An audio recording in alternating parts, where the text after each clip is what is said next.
Many have sought to create a perfect ranking of all the courses in Mario Kart World, a flawless analysis of the many stages that make up this incredible game. So today, I, a YouTuber with less than 300 subscribers who hasn't posted a video in over a year, shall reveal the greatest, the most brilliant Mario Kart World course tier list that has ever been made. Why is mine the best?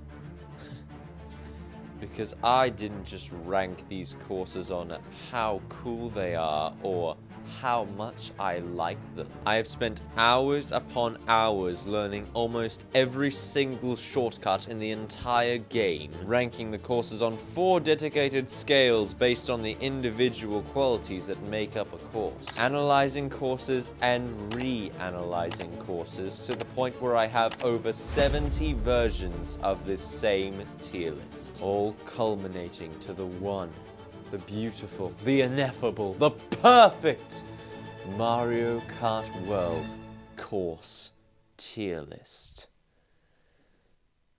Yeah, I probably spent a bit too much time on this tier list video. Anyway, I hope you enjoy. First off, we have the D tier. Now, these are practically the only courses in the entire game that I find just not fun to play on. I'd probably just never play any of these courses again if I could avoid it. So here's the D tier. Number 30, the worst course in Mario Kart World is Dandelion Depths. This course represents the absence of anything good that can exist about a course. Every single aspect of this course is either meh or downright terrible. The design is meh. The shortcuts are practically non-existent except for these 2 wall ride shortcuts that I don't actually think save any time whatsoever. The aesthetic is also meh, except for when you're in the cave, which is pretty cool, but overall it's meh. And the music, you guessed it, is meh. The whole time as you drive, it feels like you're not even really racing somehow. It just feels so incredibly bland. And that's why Dandelion Depths is number 30. Number 29 is Koopa Troopa Beach. Later on, I'm gonna throw in some rankings that are a little bit contrary to what you might expect, but this is not that time. Everybody hates this course, I think. If you're not familiar with it, it is a beach that goes in a circle.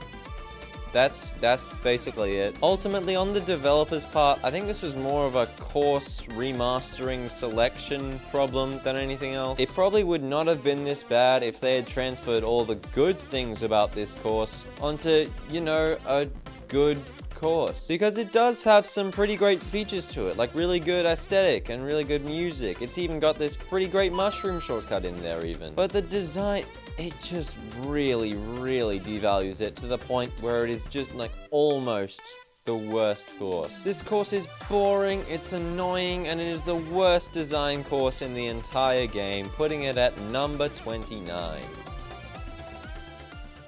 Number 28 is Desert Hills. Now, the main problem for this course is its basic design. It's all very simple. It seems quite boring. This section here with the little ramps and stuff, this section is particularly boring. It just doesn't really make me excited about the race like any course should. There is a pretty cool end section with a lot of alternate paths and stuff, it's pretty great, but as for the rest of the course, I could take it or leave it. In terms of the other aspects of the course, the main shortcut, which is the ending one, it's pretty fun to pull off, actually, but it is very difficult and therefore not very viable to try in actual races. The aesthetic is good, but a little bit lacking, at least compared to the other courses, although I do love that the angry sun shows up, of course. And the music it's actually quite good. I like it a lot. While some of the individual aspects of the course are good, they don't really come together to make a compelling course. They mostly just exist on their own as fairly good features of the course. And that's why Desert Hills is number 28. Number 27 is Cheap Falls. Again, design is the big problem. That's often going to be what puts a course higher or lower on this tier list. While I would say that the water physics are improved in this game compared to those of Mario Kart 8 Deluxe, I would also say that they're not very good still. And this course is filled with water, and I want to specifically note one of the most annoying turns to take in the whole game. It's just so wide. It feels uncomfortable to drive on somehow. I don't know how a turn can do that. This is a terrible incorporation of water physics into the design. It's not impossible to make a water course that uses the water, like, well. I don't think that any water course is bad. Just, you know, the terrible one. There are a few interesting shortcuts, that's true, and there's a pretty sick aesthetic and great music, but it's all just so cheapened by the lack of good design. And that's what puts this course at number 27. Next, we have the C tier. Now, this is a pretty quick tier, only 2 courses in it, but unlike the courses in D tier, these courses actually have redeeming qualities. Yay! So number 26 is Starview Peak. When I first saw this course, I was really excited. I thought it was going to be like the fan favorite course. No. No, it isn't. Starview Peak is another course with a water section that devalues the rest of the course. Even though the rest of the design isn't great, as soon as you get into the water section, the quality just drops greatly. It's not like the worst water section in the game, but it's a pretty bad one. That, combined with the fact that there's basically only one interesting shortcut, make this course almost a chore to play on in comparison to the other courses. But the course is saved from D or even like a theoretical F tier based solely on its aesthetic and music. The water on this course is beautiful. It's amazing. I love it. Even though I actually kind of hate it, I love it. Plus the music matches the aesthetic really well, creating a really lovely feel to this track. So Starview Peak squeaks into number 26. Number 25 is Wario's Galleon. Yes, another water course. The normal part of the design isn't too bad. It's not exceptional, but it's kind of cool. But the water on this course is probably one of the worst because there are lots of fairly tight turns which make driving on this course just feel really mushy, if that makes sense. It just feels to drive on. The aesthetic and the music don't really carry this course like Starview Peak, although they're both pretty good. It's really the shortcuts that put this course where it is. They're not amazing, but they let you skip a good amount of the water. They're actually pretty satisfying as well, and they're not that hard to pull off either. That's why this course is number 25. Next is the B tier. These 4 courses don't really suffer from any fatal flaws or anything like that. They're all pretty fun to play, but they're really not on the same level as any of the courses above them. Anyway, here's the first one. Beginning the B tier at number 24 is Acorn Heights. I don't have much of a problem with this course. It's got really great shortcuts for one thing. There's this one where you can cut across this whole section without a mushroom, which is very, very cool. But everything else about the course is just kinda okay. It's not terrible, it's just not as good as it could be. The aesthetic is nice, it's just not very exciting. The music's good, it's just a little bit bland. And the design is quite fun in parts, but pretty boring in others, and sometimes kind of pointless. These little annoyances make this course ultimately a bit disappointing, and that's why it falls at number 24. Number 23 is Peach Beach. Peach Beach is a little bit confusing to me. I do like it, but at the same time, I know that factually it isn't very good. Generally, the course is decent at best, but one thing that actually keeps it out of lower placements is the fact that the design works to improve the aesthetic. What I mean is the course doesn't just show you cool looking scenery or whatever. It provides a way for you to fully absorb that cool looking scenery, such as driving through the original Peach Beach building. I don't even mind the water section of this course because it provides a really cinematic way for you to drive towards the building, which feels awesome. But obviously the course has a lot of flaws. The main elements of the design are a bit boring, and there are practically no shortcuts except for a few mushroom ones here and there. But I still think that this track deserves a spot in B tier at number 23. Number 22 is Dino Dino Jungle. Although this course really lacks shortcuts, excepting this mushroom cut over the grass, the design of the course is actually quite decent. This whole laboratory section is great, and like the dinosaurs acting as obstacles adds like a great new side to this course. I mean, the design isn't on the same level as some of the other courses, but there's a lot to like about it. The aesthetic is also really good, with the dinosaurs obviously being a part of that too. And the theme it's just an absolute classic. One of the best songs in the game, I think. And that's what puts this course at number 22.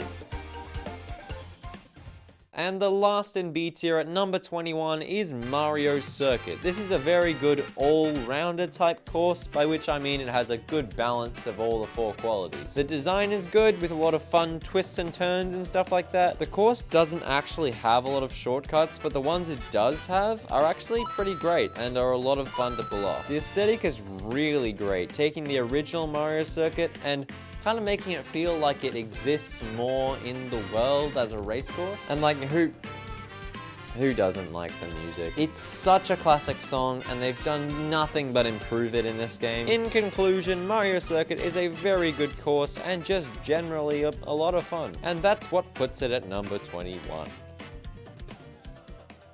Next up is the A tier. Now, each and every one of these 10 courses is really good, but just south of S tier. It's actually really cool to me that like the courses are so good in this game that more than half of them made it into the A tier or higher. But anyway, here's the A tier. Number 20 is Dry Bones Burnout. This course has a lot of great qualities. It has a fun design with lots of diverging routes and alternate paths and stuff like that, which is really interesting. It also has a great aesthetic and great music with a really cool Mexican theme to the whole thing, which works super well. Now, what I am struggling with is the fact that this is a lot of people's favorite course. I was actually pretty surprised to find out that this is one of the most beloved courses in the game, because while I can agree that it's quite a good course, I don't think it's better than any of the 19 tracks above it. In case this needs to be clarified, this is not rage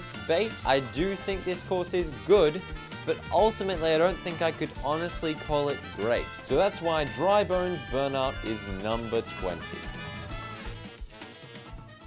Number 19 is Crown City. When I first saw this course in like trailers and stuff, I kind of thought that it would just be a generic city track with not a lot going on in the actual design. But the surprising thing is, the design of this course has a lot of depth. Every new section is very different to the last, with each lap bringing something new to the table. Of course, the aesthetic is pretty awesome as well. It's got a very vibrant feel to it, and the music is just fantastic. Nobody's questioning that. Plus, there are actually a few pretty outstanding shortcuts on this course as well. All this comes together to make a really good and fun course, and that's why it's at number 19. Number 18 is Choco Mountain. This course easily wins the Most Improved award, hands down. The aesthetic and music are incredible. It's kind of weird to think that Choco Mountain went from being like a drab, boring course in Mario Kart 64 to an absolutely thrilling and utterly spectacular course in Mario Kart World. I was very surprised to hear that people had a problem with the fact that it was changed so much for this game, and while I can understand why, I think this style is far superior to the original. Obviously, there's downsides, like there's not much complexity in the design, and shortcuts that actually save you time and are practical are few and far between, but I still think that it deserves a spot in A tier at number 18. Number 17 is Boo Cinema. This course has one of the best aesthetics I've ever seen in any Mario Kart game. Even without the incredible film reel alternate reality thing, this course is a perfect utilization of that trademark Nintendo charming spookiness thing that shows up in things like Luigi's Mansion. The music is also amazing. They made it jazzy in a way that no Mario Kart Ghost course has ever been before. I love it. Besides that, the design is alright. It's quite simple but still not bad, and the shortcuts are actually surprisingly elaborate. I did not expect for there to be so many shortcuts, but they're actually pretty decent. But the aesthetic and music are really what make this course as good as it is, and they're the reason why the course is at number 17. Number 16 is Shy Guy Bazaar. Originally, when I played this course, I did not like it at all. I thought it was very badly designed. I didn't know what I was doing half the time. It felt just super confusing and annoying. But the more I played it and the more I practiced it, the more I found that this course is actually really good. Now, I really like the design. It's just a bit confusing to drive on if you don't know your way around it. It's not super beginner friendly as a course, but that's probably fine. The aesthetic is very cool, and I think it captures the desert feel quite well. The music is alright. I probably wouldn't say it's up to the standards of the rest of the game, but the shortcuts add a whole new layer to this course. They're so complex, so fun to do, and surprisingly not too hard to pull off online. And that's why this course is at number 16.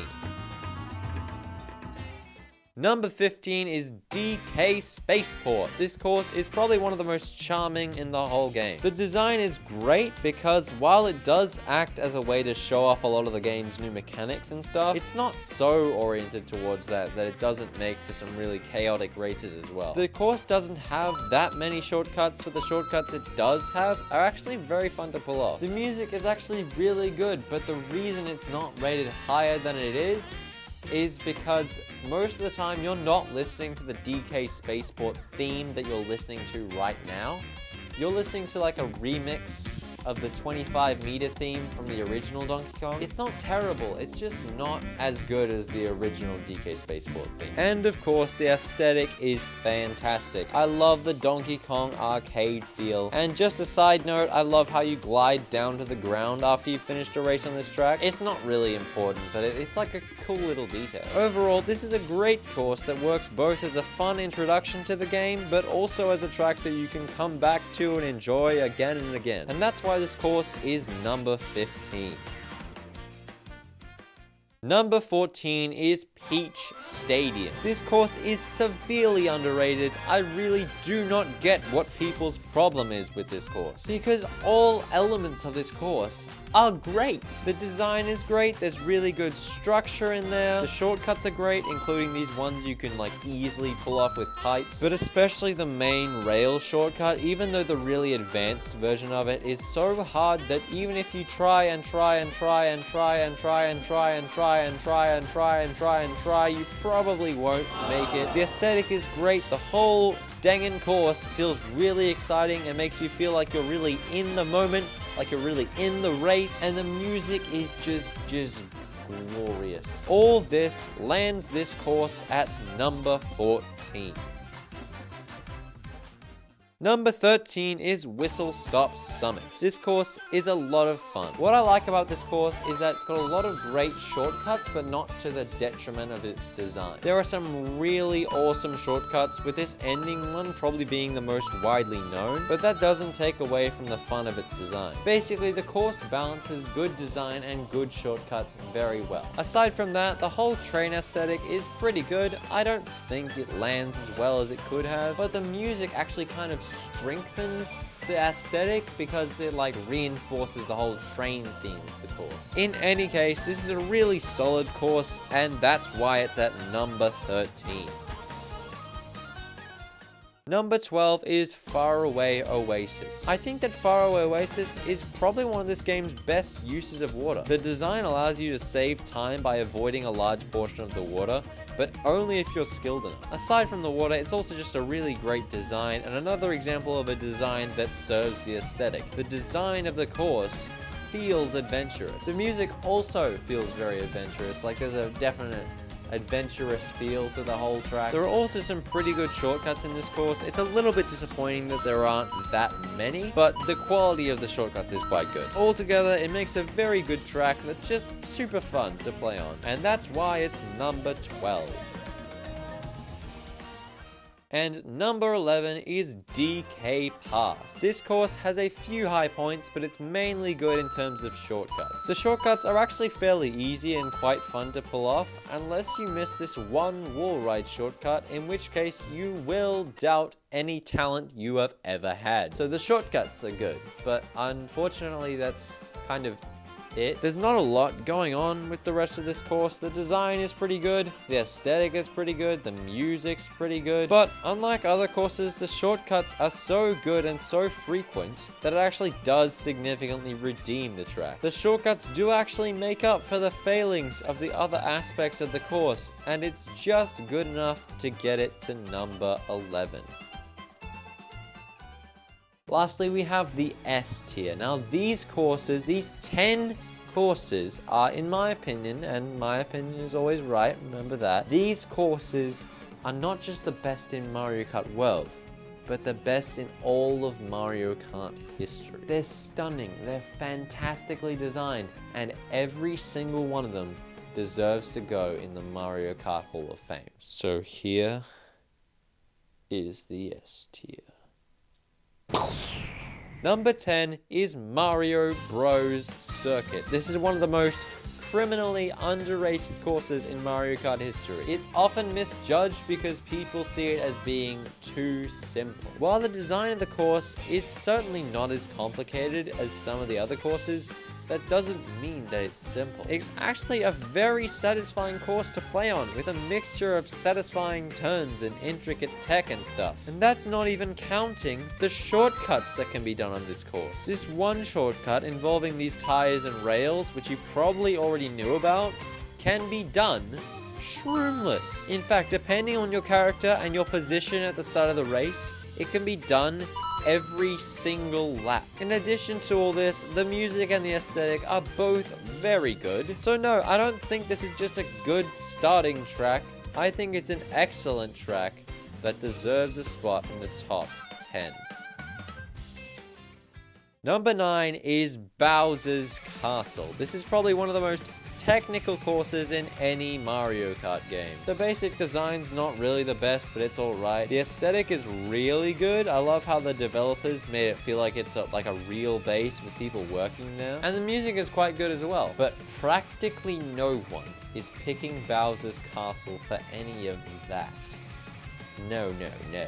2 words. Shortcuts. That was funny because it's actually only 1 word. There are so very many shortcuts in this course. It is extremely overwhelming. There's this one where you can skip this giant lava section. This other one where you wall ride behind the lava. And of course, this course's trademark shortcut, which can save a whopping 3 seconds. These shortcuts are the best in the whole game, and they're the main reason that this course lands at number 9.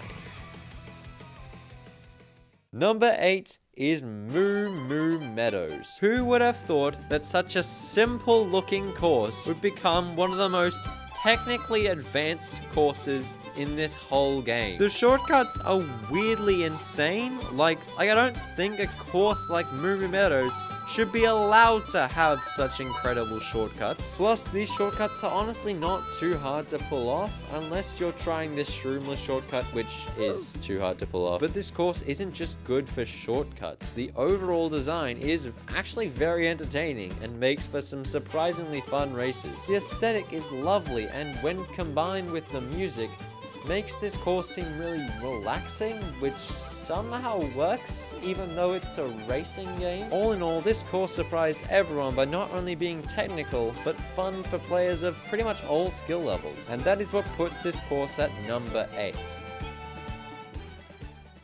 Number 7 is Salty Salty Speedway. This course is a really good mix of great design and great aesthetics. Wherever you drive on this course, you're surrounded by a bunch of different paths, all with beautiful scenery. But really what gets this course as high as it is the shortcuts. Seriously, the amount of shortcuts you can pull off on this course is just a little bit insane, but they're actually super satisfying to do. This one shortcut is incredibly fun when you do it correctly, and it even links to this other super satisfying pole shortcut immediately afterwards. My only real complaint for this course is while I think that the music fits the overall theme of the course, it kind of takes away the excitement a little bit. It is a really nice song, but I don't know if it really works in a racing game. But apart from that, it's a really good and fun course, and it lands at number 7. Number 6 is Wario Stadium.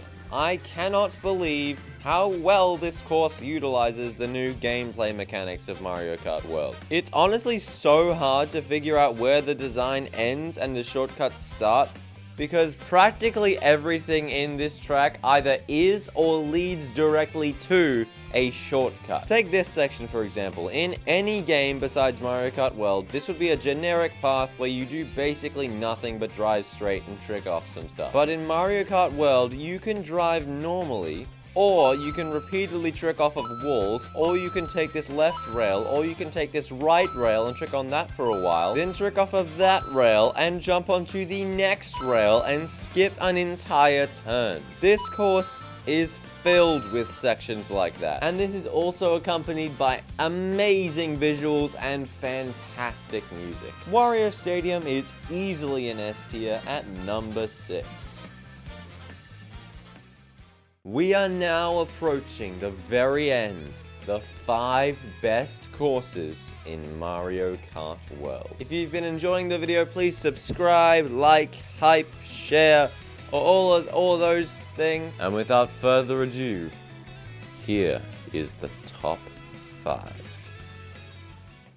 Number 5 is Sky High Sundae. Sky High Sundae is an absolute blast to play on. From start to finish, it's completely exhilarating. The design makes this course so incredibly fast-paced, with new routes constantly opening and closing, making it so you have to be looking for ways to adapt to the layout all the time. Add in the shortcuts, and you have one of the best tracks in the entire game. The aesthetic and the music are also incredible. They have only been improved from the 8 Deluxe version. Overall, this is a fantastic track, and it easily gets a spot at number 5.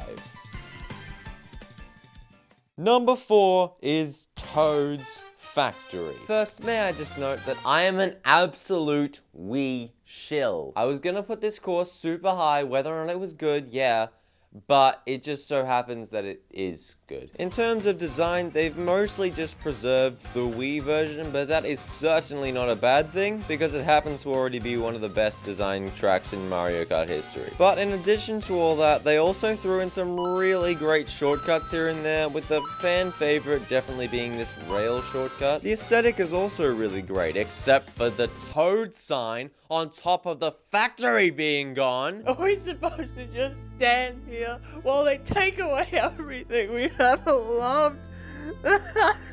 But in my opinion, the music is almost definitely the best part of this course. This song is easily one of the most iconic in all of Mario Kart. I could definitely listen to it for just hours. I am not kidding. Anyway, that's why Toad's Factory is number 4. Number 3 is Great Question Block Ruins. This course is a shortcut extravaganza. There's one on practically every single corner of the course. There's one right at the start involving breaking boxes. There's another one where you charge jump onto this rail. There's another one where you precisely trick onto this inner wall. It is insanely difficult. And of course, there's the shortcut that is so well known, it can only be referred to as the Great Question Block Ruins shortcut. The other aspects of this course are actually pretty great as well. The design is excellent with a lot of alternating paths and stuff. The aesthetic and music are also excellent, giving the course a really adventurous feel like Faraway Oasis, but better. But absolutely nothing outweighs the grandeur of the amazing shortcuts, which put this track at number 3. Number 2 is Rainbow Road. This course is an absolute spectacle. It was a magical first playthrough, but even after that, it's still really fun to race on normally. The design is actually pretty good, with lots of different styles, of course, being implemented every lap. The shortcuts are also surprisingly decent, especially this crazy one where you jump over a giant gap. I also attempted this world record gap jump shortcut many times, and what I can conclude is that it is not viable in races. But even though they're very good, You don't play Rainbow Road for the design or the shortcuts. You play it for the jaw-dropping visuals and the incredible music. Every single lap, the aesthetic and music is changed to make a completely new, wonderful area. This is certainly the most beautiful track in Mario Kart World, and quite possibly in any Mario Kart game ever. And that's what lands it at number 2. And number 1, the best course in Mario Kart World, and probably the best course in Mario Kart history, is Airship Fortress. When this course was announced for Mario Kart World, I didn't really know what the big deal was because I had never played this course on the DS, 3DS, or even on tour. But this course is absolutely amazing. When I thought about the design of this course, I tried to find a specific section of the course that I especially liked. But the thing is, every section of the course is a section that I especially like. Each new part of the course adds a unique element to the design, and I absolutely love it. And the shortcuts add a totally new layer to this already fantastic track. This opening chain of shortcuts is especially satisfying to pull off, but not so easy that it's not commonly a challenge. The aesthetic is also fantastic with some amazing visuals throughout, especially as you're flying to the spiral tower section, and the music is just... I cannot put into words how well this music works and how much of an improvement it is over the DS version of the song. The DS version of the song was like relatively simplistic, and that makes sense, of course, but Mario Kart World's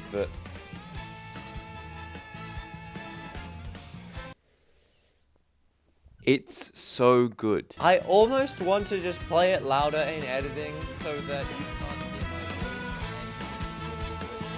voice. All of these incredible qualities combine to make this course what it is. And that is why Airship Fortress is the best course in Mario Kart World. Well, that is every single Mario Kart World course ranked. Here's the winners of the individual categories, and here is the tier list itself. I hope you enjoyed this video. It took me a long time to put together, so I really hope you liked it. Also, please subscribe if you want to see more Mario Kart World stuff in the future. If you disagree with any of the placements, then do not comment below because your opinions are wrong and stupid. Okay, bye-bye.